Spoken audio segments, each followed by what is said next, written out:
성령이 임하셔서 임신했고, 그래서 내가 하나님의 아들을 낳았다.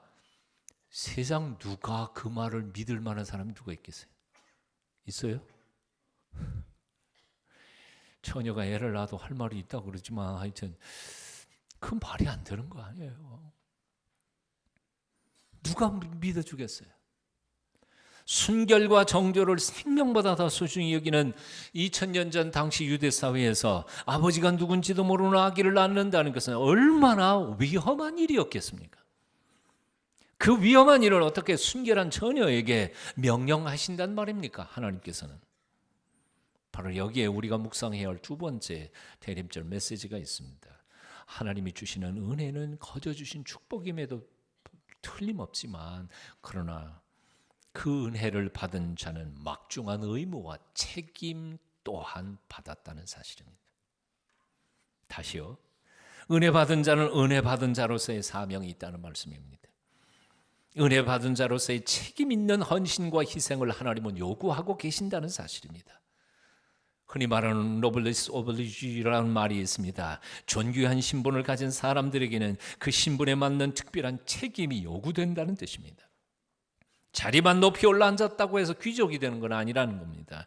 귀족이면 귀족다운 희생과 그리고 섬김의 삶을 살아야만 진정한 참된 귀족이 된다는 겁니다.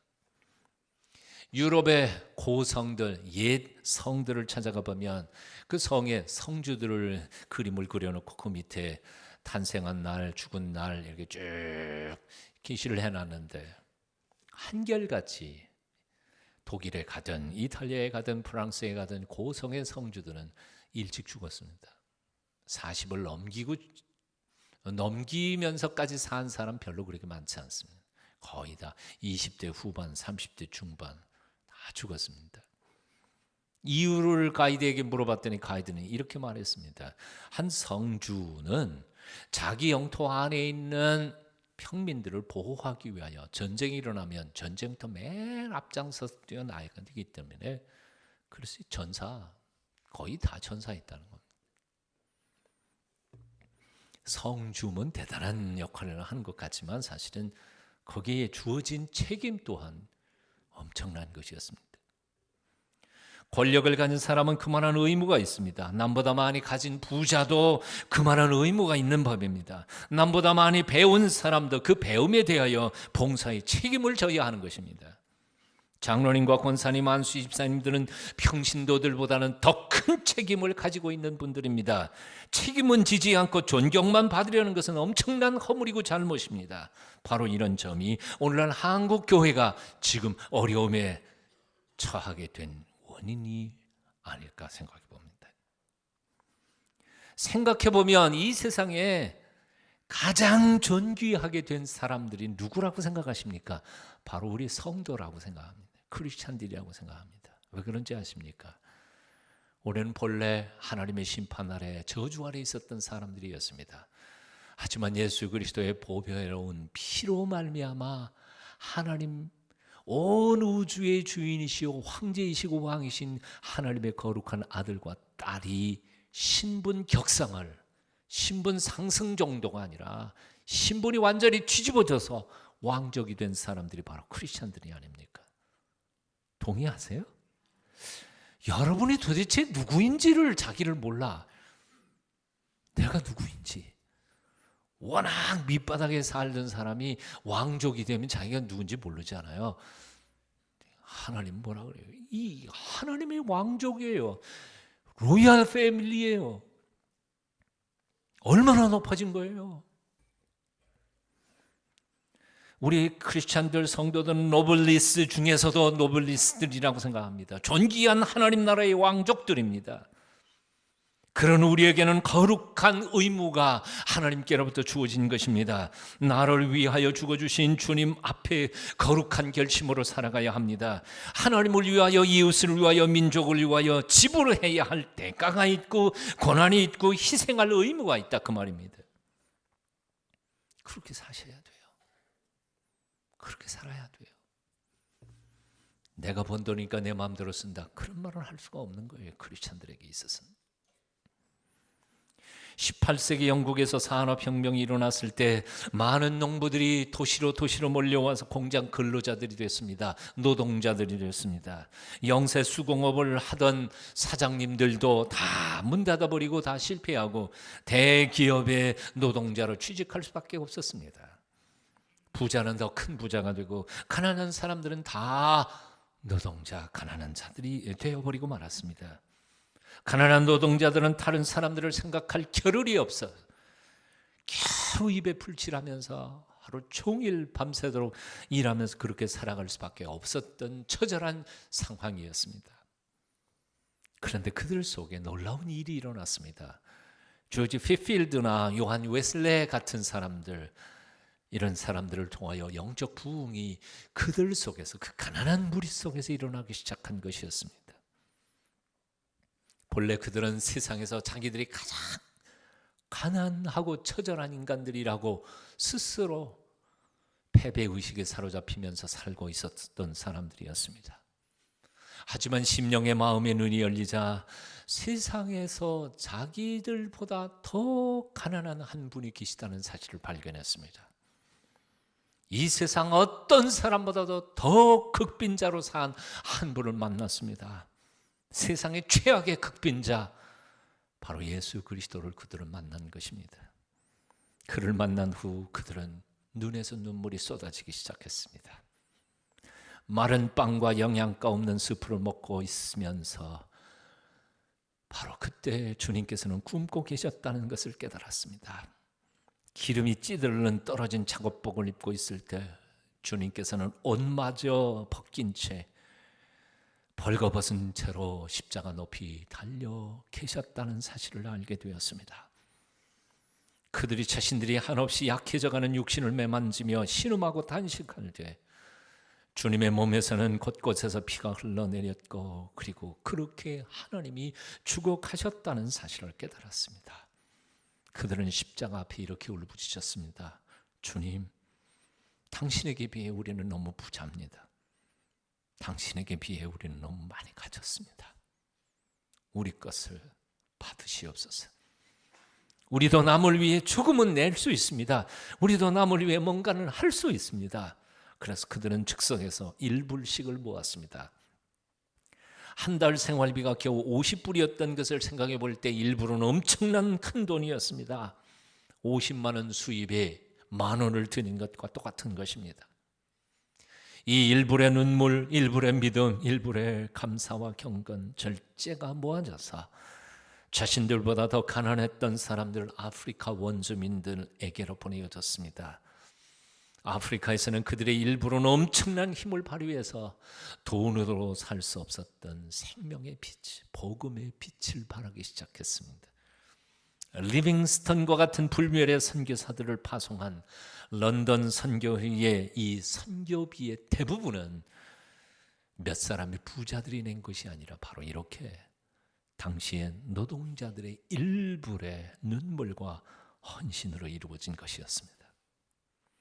그 노동자들은 일부를 내면서 자신들도 이제는 무의미한 존재가 아니라 하나님이 들어쓰실 수 있는 가치 있는 존재라는 사실을 깨닫기 시작했습니다. 자신들도 하나님을 위하여, 이웃을 위해, 남을 위해, 인류를 위해서 뭔가 할 수 있다는 사실에 보람을 느끼기 시작했습니다. 일부를 선물 받을 때보다, 그 기쁨보다 일부를 남에게 주는 기쁨이 더 크다는 사실을 그들은 발견했습니다. 그들에게 의무는 더 이상 의무가 아니라 축복이었습니다. 하나님의 축복의 통로임을 그들은 경험했습니다. 그렇습니다. 우리에게 하나님이 주시는 의무는 단순한 의무가 아닙니다. 그건 축복입니다. 그 축복을 통하여 하나님은 나뿐만 아니라 모든 이들을 복되게 하시는 것입니다. 나눔과 섬김은 몇백 갑절로 부어주시는 하나님의 기적의 통로입니다. 믿으십니까? 이거 믿으셔야 됩니다. 오병이어의 기적, 선지자의 이름으로 대접하는 냉수 한 그릇의 기적, 이런 기적들이 여러분의 구체적인 삶에서 경험되어지기를 축원합니다. 내가 뭐 가진 게 있나, 배운 게 있나, 내가 할 수 있는 게 있나, 그런 생각하지 마십시오. 그런 생각하지 마십시오. 내가 가지고 있는 물고기 2마리, 떡 5개, 냉수 1잔이 하나님의 기적을 만들어낸다니까요. 세 번째로 오늘 본문을 통해서 우리에게 묵상할 말씀이 있습니다. 하나님의 전능하심에 대한 것입니다. 오늘 보면 엄청난 하나님의 명령 앞에서 마리아는 당황해서 이렇게 외칩니다. 아니 어떻게 처녀가 애를 낳는단 말입니까? 그 질문 앞에 가브리엘 천사는 아주 자상하게 차근차근히 대답해 주십니다. 35절 천사가 대답하여 가라되 성령이 내게 임하시고 지극히 높으신 이의 능력이 너를 덮으시리니 이러므로 나실 바 거룩한 자는 하나님의 아들이라 일컬으리라. 보라 내 친족 엘리사벳도 늙어서 아들을 배었느니라. 본래 수태하지 못한다 하더니가 이미 6달이 되었나니. 따라해 보십시오. 되죠. 하나님의 모든 말씀은 능치 못하심이 없느니라. 믿으시죠? 되죠. 하나님의 모든 말씀은, 어떤 말씀은 되고 어떤 말씀은 안 되고가 아니고 하나님의 모든 말씀은 능치 못하심이 없느니라. 기적에 대한 하나님의 응답이 바로 여기 있습니다. 인간들의 생각에는 처녀가 애를 낳는 것은 불가능합니다. 사람이 무리를 걷는 것도 불가능합니다. 죽은 사람이 다시 살아나는 것 불가능합니다. 말씀 한마디로 세상이 지어졌다는 것, 흙으로 사람을 만들었다는 것 다 불가능한 일입니다. 하지만 그것은 제한된 인간의 이성과 능력으로 생각할 때 불가능할 뿐 거지, 세상을 창조하신 하나님, 우주를 지으시고 그것을 지금도 운행하고 계시는 전능하신 하나님에게서조차 불가능하다는 말은 아닌 줄로 믿습니다. 왜 우리는요 기적이 없다고 못을 받고 살까요? 그런 건 없어. 이런 생각을 도대체 누구한테서 주입받은 것일까요? 예? 왜 기적이 없다고 말할 수 있을까요? 우리가 생각하고 있는 과학적 법칙 이외에도 또 다른 물리적 원리들은 왜 없다고 우리는 생각하고 있을까요? 과학이란 학문은 끊임없이 계속되고 있는 학문입니다. 오늘의 이론이 내일은 뒤집어질 수 있습니다. 어제는 기적처럼 보였던 것이 지금은 너무나 당연한 일로 받아들여집니다. 요즘 뭐 마술 한다 그러는데 TV에서 나오는 그 마술들 전체 가만히 보니까 다 뭐예요? 옛날에는 과학 실력이 없을 때, 과학적인 지식이 없을 때 했던 것들 지금은 막 하는 거 아니에요. 펑 하고 터트리는 거 그게 다 화학약품들 아닙니까? 위대한 마술사들 가만히 보면 다 그 빠져나가는 구멍들을 다 기계적으로 과학적으로 다 만들어 놓고 있지 않아요. 옛날엔 그게 그냥 진짜 마술이라고 생각했지만 지금은 과학 기술의 총화가 마술이라고 그러잖아요. 어제는 기적이라고 생각했을지 모르지만 지금은 당연해요. 300년 전에 사람이 하늘을 난다고 생각했겠어요? 하늘을 날고 있으면 그건 기적이죠. 지금은 기적도 아니에요. 그냥 가만히 앉아 있으면 미국도 가고 영국도 다 날아가요. 지금은 기적처럼 보일는지 모르지만 50년 혹은 100년 뒤에는 그것이 다 당연한 일로 받아들일 수 있는 날 올 수 있습니다. 과학이라고 하는 학문은 자꾸 발전하는 학문이니까요. 오늘의 과학적 지식으로 이해되지 않는다고 해서 그런 건 없다고 말하면 안 된다 그 말이에요. 하물며 하나님이 하시는 일에, 천지 우주의 주인이신 하나님이 하시겠다는데 도대체 불가능한 일이 어디 있겠느냐 하는 거지. 인간도 유전인자 조작해가지고 생명을 만들어낸다는 판국이에요. 얼마 전 한국에 와서 세미나를 인도했던 미국의 차세대 목회자들 중에 한 명은 이런 고백을 했습니다. 오늘날의 기독교는 너무 세련된 종교의 모습으로 말라버렸다는 거지요. 너무 세련되어 있어요. 네? 이성으로 너무 합리적인 사고만 하게 만들어놨다는 거예요. 그래서 기적도 용납 못하고요. 신비도 다 사라져 버렸어요. 그러나 2000년 전에 초대교회에 우리의 선배들은 어떠했습니까? 사자밥이 되고 거꾸로 십자가 못 박히고 불에 타 죽으면서도 하나님의 기적을 순간순간 체험하면서 하나님의 능력으로 살았던 사람들이 바로 2000년 전에 우리 기독교인들이 아니었습니까? 2000년 전에 하나님은 오늘날은 주무시고 계시나요? 아니면 다른 행성으로 떠나가셨나요? 우리와 함께 계시지 않아요? 아멘이십니까? 그분은 이렇게 표현하고 있어요. 초대교회의 야성적 기독교의 품성을 회복해야 된다는 겁니다. 왜 오늘날 기적이 일어나지 말아야 한다는 말인가? 오늘날에도 하나님의 기적은 실제하고 나타난다. 그는 그렇게 선언합니다. 그렇습니다. 저도 기적을 믿습니다. 우리들이 숨쉬고 살아가는 삶 자체가 기적이고 인생과 우주 모든 것이 다 기적이지만 그런 기적들을 뛰어넘어서도 자연 법칙, 당신이 만드신 자연 법칙을 뛰어넘어서도 하나님께서는 당신의 존재와 사랑을 우리에게 드러내시기 위해서 때때로는 기적을 베푸신다는 사실을 저는 믿습니다.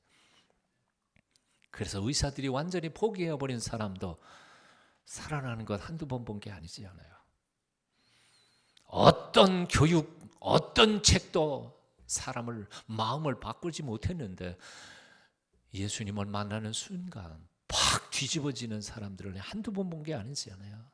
얼마 전에도 18년 동안 마약했던 사람이 목사가 돼가지고 마약 중독자들에게 선교하는 사람, 그 목사님을 만났는데 그는 입으로 그렇게 말해요. 내가 마약 중독에서 벗어난 것은 무슨 정신과 치료받은 것도 아니고 약물 치료받은 것도 아니고 성령이 내게 임하시니까 그 순간에 확 달라집디다. 마약 중독 정신과 의사가 고칠 수 있는 게 아니고 약물 치료 뭐 할 수도 있는 것도 있겠지요만은 정말 변화시키는 것은 하나님만이 하실 수 있는 거란 말이죠. 하나님의 영이신 성령님께서 임하셔서 결코 변할 수 없는 사람들이 뒤집어져 변화되어 가는 기적을 우리는 많이 보고 있지 않습니까? 전능하신 하나님, 오늘도 그 기적을 베푸시는 그 하나님을 만나 배우시며 이 성탄의 그 기적을 삶의 구체적인 현장 속에서 체험하게 되시기를 축원합니다. 마지막 네 번째로 오늘 본문이 우리에게 주시는 말씀입니다. 대저 하나님의 모든 말씀은 능치 못하심이 없느니라. 이 확신에 찬 천사의 메시지를 듣고 마리아는 이렇게 외칩니다. 여러분 오늘 본문 38절 같이 읽어보시겠습니다. 함께 읽습니다. 시작. 마리아가 가로되 주의 계집종이오니 말씀대로 내게 이루어지이다. 그만. 여기까지만. 주의 계집종이오니 말씀대로 내게 이루어지이다. 아시는 것처럼 계집종이란 아주 낮은 계급의 여자 하인을 가리키는 말입니다. 천사 가브리엘이 뭐라고 예언했습니까? 너 내 몸에서부터 나오는 아이가 온 세상의 구원주 메시아가 될 것이다. 그렇다면 자기는 뭡니까? 그 메시아의 어머니가 되는 거 아니에요. 교만할 법도 않잖아요. 우와, 내가 이렇게 중요한 사람이네. 근데 그 다음 순간에 그는 자기 정체를 알고 있었습니다. 계집종이오니 자신의 신분을 한 번도 잊어본 적이 없어요. 주의 계집종이니. 종이 할 일은 간단하지요. 주인의 명령에 순종하는 것밖에 다른 길 없어요. 종이 할 일은 뭐예요? 주인이 말하면 듣는 것뿐이죠. 자기 의견이 있을 수 없지 않아요. 제가요 3년 동안 군대 생활하면서 장교분들한테 들은 얘기가 있어요. 네? 저희 위에 상관이 대위였는데 인사처에서 일하다가 아무리 생각해도 이건 아닌 것 같아서 과장님, 제 생각에는 이거 이렇게 하면 안 될 것 같습니다. 그랬더니 그 대위 과장님이 저보고 야, 쫄따구가 어디서 생각을 해? 넌 막 생각을 하는 게 아니야. 너는 순종하면 돼. 그래서 그때 비로소 알았어요. 내가 고등학교 선생하다가 비록 깡통 계급장을 달고 군대에 갔어도 나는 그래도 좀 똑똑한 사람이라고 생각했는데 대위 계급장 되신 과장님이 생각은 내가 해. 너는 내 말 들어. 참 그럽디다. 그래서 그 양반 순종하고 일 그렇게 했다가 고생은 일주일 동안 내가 밤새워서 다시 했어요. 미안하다는 말 한마디도 안 하더라고요. 종은 뭐예요? 주인이 말하면 하는 거예요. 순종하는 거예요. 말씀대로 내게 이루어지이다 라는 이 말은 헬라어로는 게노이토라고 말하는데 수동적인 얘기를 말하는 게 아닙니다. 뭐 주인님이 말씀하시니까 뭐 할 수 없지요. 뭐 그대로 이루어지세요. 그렇게 말하는 게 아니고 게노이토라는 말은 헬라어 문법에서 소망법이라고 표현하는데 간절한 자기 소망을 담아서 표현하는 말입니다. 그러세요. 내게 주님의 뜻대로 그대로 이루어지기를 소원합니다. 저도 소원합니다. 간절히 원하는 소망을 표현한 표현법이 바로 그대로 이루어지소서 하는 것입니다. 몇 주 전에도 저는 말씀을 나눴습니다만 다시 묻습니다. 나의 욕심이 이루어지는 것이 복일까요? 아니면 내 마음에 안 드는 하나님의 뜻이 이루어지는 것이 복일까요? 솔직히 내 마음에 안 들어도 하나님의 뜻이 이루어지는 것이 진짜 복인 줄로 믿습니다. 내 시간에 하나님이 맞추셔야 되겠습니까? 하나님 시간에 내가 맞추어야 하겠습니까? 참 기분 나쁘지만 그래도 그분이 하나님 안에서요, 나는 피조물이고, 그리고 나를 나보다 더 잘 아시는 그 하나님이 나에게 꼭 맞는 계획을 세우시고 내가 생각하고 상상하는 것보다 훨씬 더 멋진 계획을 멋진 시간에 준비하셨음을 믿고 따라가는 것이 바로 우리 믿음이 아닐까요? 생각해 보면 그래요. 저희 인생 한 60년 돌아보니까 그렇더라고요. 내 욕심대로 내 계획대로 내 마음대로 된 거 하나도 없더라고요. 하나님 마음대로 하셨어요. 나는 여기 될 거라고 해가지고 갔는데 그건 안 되고, 제가 뭐 별로 그렇게 생각도 안 됐던 저 귀퉁이에 한 가지가 뭐 잘 돼가지고 오히려 그게 됐더라고요. 그러니까 저는 이렇게 요즘도 생각해요. 하나님 내 뜻대로 안 되고 하나님 뜻대로 되신 것에 감사합니다. 그게 더 놀라운 축복이에요. 마리아가 고백했습니다. 주의 말씀대로 내게 이루어지소서. 세상에는 세 가지 유형의 여자가 있다고 합니다. 첫째, 이브형, 하와형의 여인. 이 이브형의 여인은 죄의식 속에 살아가는 여인입니다. 죄를 짓고는 죄의 굴레 속에 살아가는 여인사, 이브형의 여인. 죄책감. 둘째, 비너스형의 여인이 있습니다. 육체적인 여인입니다. 외형적인 매력을 발산하는 여인입니다. 몸매를 가꾸고 꾸미고 그러는데 시간과 돈과 모든 것들을 다 투여하는 여인. 그렇잖아요. 어떤 분이 표현했죠. 여자들이 화장하는 시간이 절반만 성경을 읽어도 거룩해진다고. 또 아멘 그 소리를. 남자들도 얘기해야죠. 남자가 눈 뜨고 신문 읽는 시간의 절반만 성경을 읽어도 거룩해져 간다고. 비너스형. 얼굴에다 돈 다 써요. 몸에다 돈 다 써버려. 시간도 다 써버리고. 비너스형.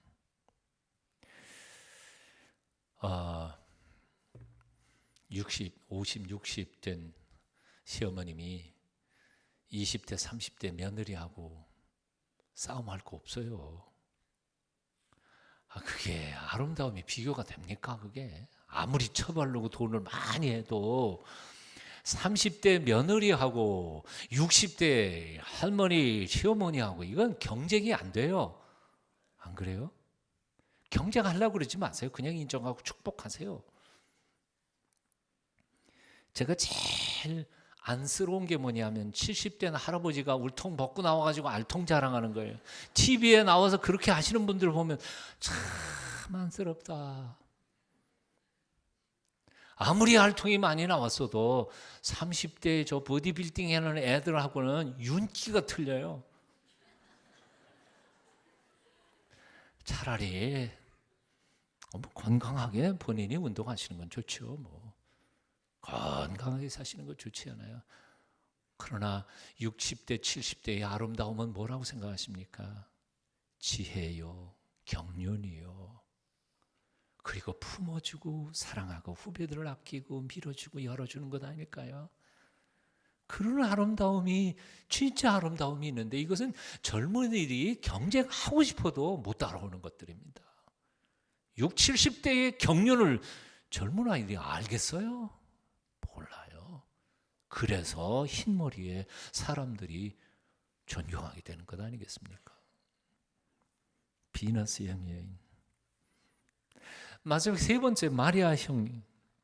하늘의 생명을 몸속에 잉태하고 온갖 비난과 멸시와 천대를 받아가면서도 자신의 몸을 통하여 하나님의 뜻이 성취되기를 묵묵히 순종하면서 살아가는 그런 여인입니다. 하늘의 신비를 몸에 품고 하늘의 뜻을 받아들이면서 그 일로 인하여 수많은 오해와 어려움을 겪으면서도 마지막 순간까지 아버지의 뜻이 이루어지소서 하고 그 순종의 길을 걸어가는 여인.